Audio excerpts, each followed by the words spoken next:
पाहूयात पुढची बातमी। गोविंद पानसरे यांची हत्या होऊन 10 वर्षांचा काळ लोटला तरीही त्यांचे मारेकरी अद्याप मोकाटच आहेत। यावरून गोविंद पानसरे यांची कन्या स्मिता पानसरे यांनी खंत व्यक्त केली आहे। गोविंद पानसरे यांच्या हत्यारांना पकडण्यासाठी राजकीय इच्छाशक्ती नाही, मारेकऱ्यांना संरक्षण देण्याचं काम सत्ताधारी करतायत का अशी शंका असल्याचं स्मिता पानसरे यांनी म्हटलंय।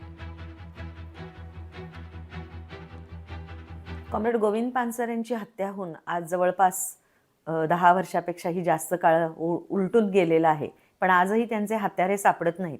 यामागे खरं तर राजकीय त्यांची इच्छाशक्तीच नाही ही गोष्ट खरीच आहे।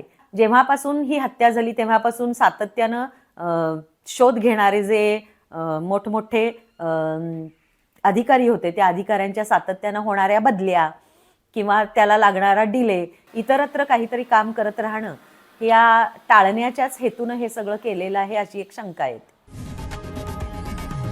लोकशाही मराठी ऐका, पहा, जागरूक रहा।